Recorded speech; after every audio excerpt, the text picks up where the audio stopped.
ఓం హ్రీం భైరవి క్లాం హ్రీం స్వాహ. నమస్తే.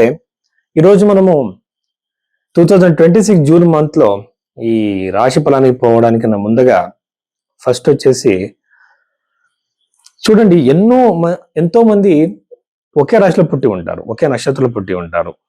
సో వాళ్ళ భవిష్యత్తు ఒకేలాగా ఉండదు. ఎందుకంటే ఇప్పుడు date of birth time mistake గా ఉంటుంది అనమాట. చాలా మంది పుట్టిన డేట్ కానీ టైం కానీ సరిగ్గా ఉండవు. అప్పుడు మనం ఏం చేయాలంటే హస్తరేఖలు, చేతిరేఖలను పెట్టి జాతకము చేతిరేఖల్ని మ్యాచ్ చేయాలి.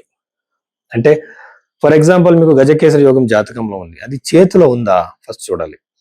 ఇప్పుడు గురుగ్రహం చేంజ్ అవ్వబోతుంది. ఆ గురుగ్రహం చేంజ్ అవ్వడం వల్ల మీ రాశిలో గురుగ్రహం ఎలా ఉంది, మీ చేతిలో ఎలా ఉంది, రేఖలు ఎలా ఉన్నాయి. సో ఒక పెళ్లి జరగాలంటే శుక్రరేఖ ఎలా టచ్ అయిందా ఆ ఏజ్కి, అలాగే జాతకంలో దశా పీరియడ్ ఉందా, ప్రశ్నశాస్త్రంలో ఉంది, మూడు కూడా కంబైన్ చేసి మనం భవిష్యత్తు గురించి చెప్పాలి. కానీ ఊరికే ఒక రాశిలో పుట్టిన వాళ్ళకి అందరికీ ఒకేలాగా జరుగుతుంది, ఒక నక్షత్రంలో పుట్టిన వాళ్ళందరికీ ఒకేలాగా ఉంటుందని చెప్పకూడదు. ఇది నిజమైన జ్యోతిషం కాదు. అందుకని అలా చూడాలంటే మీరు భైరవి ఆస్ట్రోలో బుక్ చేస్తే మీ జాతకం మీ అరచి రెండు కూడా కంబైన్ చేసి మీ జీవితంలో జరిగిపోయే ఈవెంట్ ని మనం ప్రైడ్ చేయొచ్చు. సో అలా మీరు భైరవి ఆస్ట్రోలో ఈ ఒక కన్సల్టేషన్ మీరు తీసుకోవచ్చు.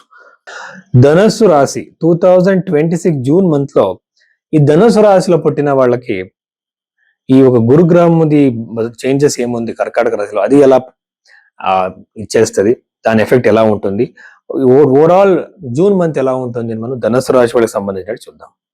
ఫస్ట్ వచ్చేసి రాశి నుంచి అష్టమ భావంలో జరుగుతున్న ఈ ఒక ట్రాన్సిట్ వల్ల ఖచ్చితంగా మీకు పిత్రార్జితంగా పూర్వార్జితంగా దొరకాల్సిన ప్రాపర్టీ దొరుకుతుంది అనమాట. ఎన్నో రోజుల నుంచి ట్రై చేస్తున్నా సరే కోర్టు పడింది, ఆ ప్రాపర్టీ నాకు దొరకలేదు, ఇవ్వట్లేదు, ఏదో చెబుతుంటారు కస్టమర్స్ యూజువల్ గా. అలాంటి వాళ్ళకి శుభ సమాచారం ఏంటంటే అలాంటి ప్రాపర్టీ దొరికే అవకాశం ఉంది. చతుర్థ భావాధిపతి కదా, ఖచ్చితంగా మీరు ఓన్ గా ప్రాపర్టీ చేసే అవకాశం ఉంటుంది, కొనుక్కునే అవకాశాలు, ఇల్లు కట్టే అవకాశాలు. ఇల్లు కట్టడం ఈజీ కాదు, అంటే ఒక ఎన్విరాన్మెంట్ కావాలి, బడ్జెట్ కావాలి, లీగల్ గా కూడా కరెక్ట్ గా ఉండాలి. అలాంటి ఒక పరిస్థితి క్రియేట్ అవుతుంది, ప్రాపర్టీ ఖచ్చితంగా చేస్తారు. కొంతమందికి ప్రాపర్టీ రిలేటెడ్ డిస్ప్యూట్స్ ఉంటాయి కోర్టులో, అవి కూడా సరిపోయే అవకాశాలు ఉంటాయి అన్నమాట. ఇక్కడ రాశాధిపతి అయిన గురు అష్టమంలో ఉండడం వల్ల ఆరోగ్యంలో ఖచ్చితంగా ఇష్యూస్, కడుపుకి సంబంధించిన గ్యాస్ట్రైటిస్, అజీర్ణకు సంబంధించినవి, ఇండైజెషన్ లాంటి ఇష్యూస్ వస్తాయి, జాగ్రత్తగా ఉండండి. మూడో ఇంట్లో ఉన్న రాహుగ్రహం వల్ల ఖచ్చితంగా అనవసరమైనట తిరగడం, జర్నీస్ ఉంటాయి, ఏ లాభం ఉండదు. ఎవరి కోసం వెళతారు, ఎక్కడో వెళ్తారు, ఇలాంటి జర్నీస్ అంతా మీరు అవాయిడ్ చేయండి, టైం వేస్ట్ చేయకండి.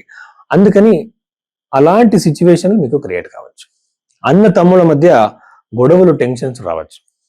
అలాగే ధనుసు రాశిలో పుట్టిన వాళ్ళకి రాశి నుంచి సప్తమ భావంలో ఉన్న శుక్రుడి వల్ల ప్రేమ వివాహ యోగం ఎక్కువగా ఉంటుంది.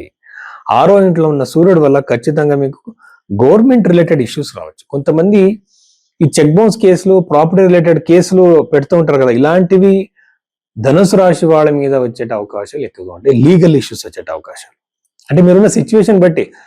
ధనుసు రాశిలో పుట్టిన వాళ్ళందరికీ కాదు, ఈ రాశిలో ఆ టెండెన్సీస్ ఉన్నాయి. కానీ జాతకము అరచేతిలో ఏమైనా మనం షష్ఠ భావం అక్కడ కనెక్ట్ అయిందా ఆ ఏజ్ లో, 30, 35, 25 ఈ ఏజ్ లో ఉన్న రేఖలో లైన్స్ చూసుకొని కరెక్ట్ గా చెప్పొచ్చు వెదర్ అవర్ ఏదైనా ప్రాబ్లమ్స్ ఉన్నాయా ఈ లీగల్ గాని చెప్పచ్చు. ప్రేమ విషయంలో ఇష్యూస్ వస్తాయి, బ్రేకప్స్ ఎక్కువగా ఉంటాయి ధనుసు రాశిలో పుట్టిన వాళ్ళకి. చాలా చాలా జాగ్రత్తగా ఉండాలి, కమ్యూనికేషన్ బాగా పెట్టుకోవాలి. సో ఇన్ని విషయాలు ధనుసు రాశిలో పుట్టిన